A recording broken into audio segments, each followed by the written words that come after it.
started with a box. A simple unmarked box left on my doorstep. No note, no return address, just my name scrawled on the top in messy handwriting. I didn't think much of it at first. Maybe it was a late birthday gift or something I'd ordered and forgotten about. But when I opened it, I realized it was neither. Inside was a small, old-fashioned music box. The kind with a little ballerina that spins when you wind it up. It looked like it had been through hell. Chipped paint, rusted hinges, and a faint smell of mildew. But what really caught my attention was the note tucked underneath it. It said, "Play me." Play me? What kind of creepy crap is this? I laughed it off, but something about the note made my skin crawl. I set the box on my coffee table and tried to forget about it, but every time I walked past it, I felt like it was watching me, like it was waiting. 2 days later, I gave in. I sat down, picked up the music box, and wound it up. The ballerina started to spin, and a soft tinkling melody filled the room. It was beautiful, but there was something off about it. The tune was familiar, but I couldn't place it. And then, halfway through, the music stopped. The ballerina froze mid-spin, and the room went silent. What the hell? I tried winding it again, but it wouldn't budge. Frustrated, I set it back down and went to bed. That night, I had the first dream. I was standing in a dark room, and the music box was playing. But the melody was distorted, like it was being played backward. The ballerina was spinning too fast, her tiny face twisted into a grotesque smile. I woke up in a cold sweat, the sound of the music still echoing in my ears. I told myself it was just a dream, but deep down I knew it wasn't. It's just a stupid box, it can't hurt you. The next morning I found the music box on my nightstand. I didn't remember moving it. I picked it up, and the ballerina's head snapped to look at me. I dropped it, and it hit the floor with a loud crack. The lid flew open, and the ballerina's arm broke off. I felt a pang of guilt, like I'd hurt something alive.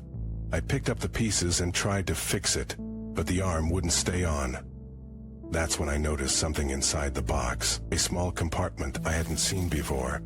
I pried it open and found a folded piece of paper. It was another note. This one said, "You shouldn't have done that." Done what? Broken it? What is this, some kind of sick joke? I crumpled the note and threw it away, but I couldn't shake the feeling that I'd made a mistake. That night, the dreams got worse. This time, I was in my house, but everything was wrong. The walls were covered in black mold, and the air smelled like rot. The music box was playing again, but the sound was coming from everywhere at once. I tried to run, but my feet wouldn't move. The ballerina was there, standing in front of me. She was life-sized now, her broken arm dangling at her side. She tilted her head and smiled, and then she started to dance. Her movements were jerky and unnatural, like a puppet on strings. I woke up screaming. This has to stop. I need to get rid of it. I grabbed the music box and threw it in the trash. I even took the bag out to the dumpster just to be sure. But when I got back inside, it was sitting on my coffee table again. The ballerina was spinning and the music was playing. I tried to smash it with a hammer, but it wouldn't break. I threw it out the window, but it reappeared on my nightstand. I even tried burning it, but the flames wouldn't touch it. I was starting to lose my mind. What do you want from me? Why won't you leave me alone? That's when I heard the voice. It was soft and melodic, like the music box, but there was something sinister underneath. You shouldn't have done that. Who's there? Who are you? You broke me, now you have to fix me. Fix you? How? I don't even know what you are. You'll figure it out, or you'll join me. The voice stopped, and the music box fell silent. I didn't sleep that night. I just sat on my couch staring at the box, trying to figure out what to do. The next morning, I decided to do some research.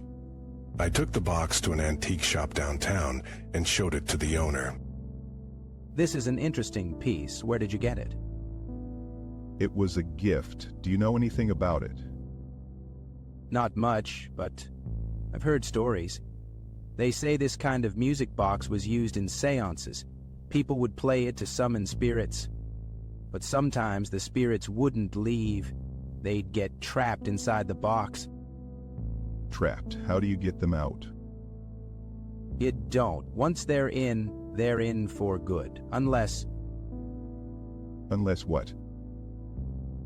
you find someone to take your place. My blood ran cold. I thanked the man and left, the music box clutched tightly in my hands. I didn't know what to do. I couldn't just pass this curse on to someone else, but I couldn't live like this either. That night, I had another dream. This time, I was in a graveyard. The music box was playing, and the ballerina was dancing on top of a tombstone. I walked closer and saw my name carved into the stone.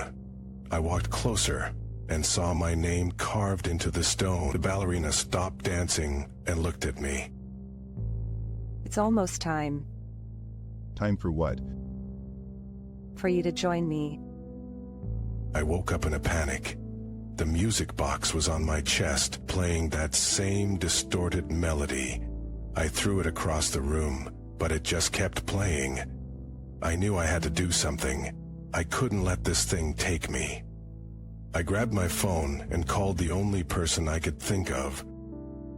Hey, can you come over? I need your help with something. Sure, what's up? I'll explain when you get here, just hurry. She arrived an hour later and I told her everything. About the box, the dreams, the voice. She listened quietly, her face pale. This is insane. You're saying this thing is haunted? I don't know what it is, but it's not normal. I need your help to get rid of it. How? I think I need to give it to someone else. What? No, you can't just pass this on to someone else. That's messed up. I don't have a choice. If I don't, it's gonna kill me. There has to be another way. Let me take it to someone who knows about this kind of thing. No, you don't understand. It's too dangerous. She reached for the box, but I grabbed her wrist. Let go. You're scaring me. I'm sorry. I'm so sorry. I let go and she backed away, her eyes wide with fear. She turned and ran out the door, leaving me alone with the box. I knew I'd made a mistake. I'd let my fear take over, and now I'd lost the only person who could have helped me. The music box started playing again, louder this time.